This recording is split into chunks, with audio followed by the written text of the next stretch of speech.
In the early days of records, whites dominated the industry. White musicians playing for a white audience.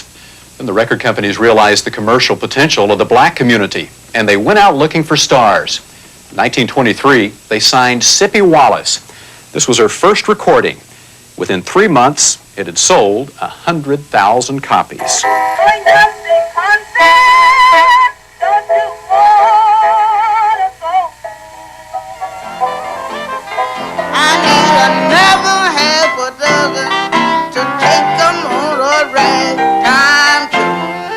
This is Sippie Wallace more than half a century later.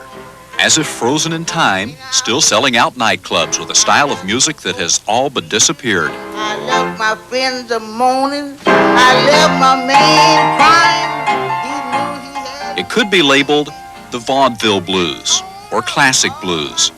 Down-home Southern music dressed up in the 1920s for stage shows and sophisticated clubs. Sippie got her start in Houston, Texas, singing in tent shows. Because of a strict Baptist upbringing, she had to wear her costumes under her nightgown and sneak out to sing after her parents had gone to bed. They never did know, because Mom would have killed me. With the release of Up the Country Blues, Sippie was an overnight success. OK Race Records was the company. They quickly put out new songs and lots of publicity. She got $50 for each recording. Sippie came from a musical family. Her brother George Thomas, a songwriter and publisher, got her career started. He also kept her early songwriting royalties. That is actually the sound of George Thomas, Sippie's older brother, playing the piano. He cut that roll back in 1923, a song he wrote, I Got a Man of My Own.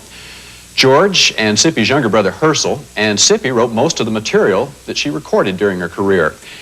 And when you listen to this music, you see it's exactly the same style that she's performing in clubs today. Well, a brown-skinned woman like me really knows her stuff, because she can shake it. Her musicians, the Little Chicago Jazz Band, keep the arrangements just like they were in the heyday of classic blues.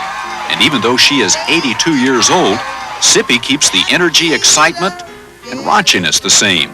She lives up to advertisements of 50 years ago that called her the moaninest, groaninest, sobbinest, weepinest blues singer around. His wife's on the corner. Hello, General. Don't you know God is able? He's able. He's able. He's able. God is able. From Jelly Roll Shaker to organist and choir director at the Mount Prospect Missionary Baptist Church in Detroit, Sippie can make the change overnight.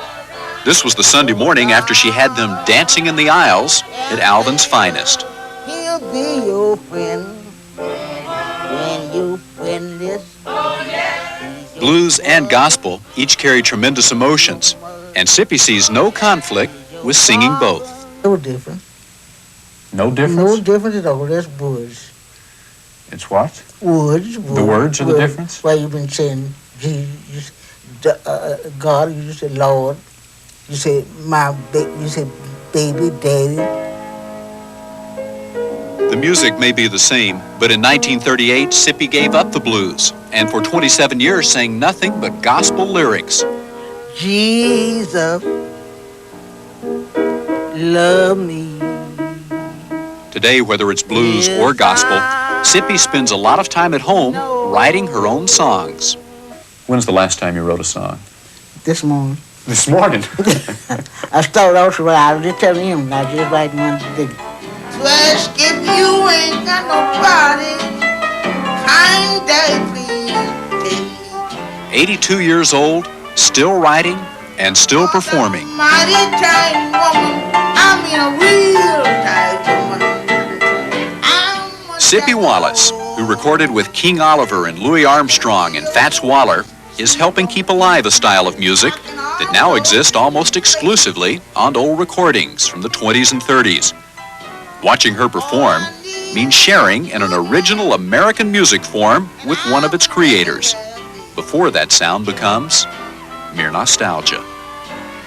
If you're a married man, you ain't got no business share. 'Cause you lie with me, I'm liable to make your wife shed tears.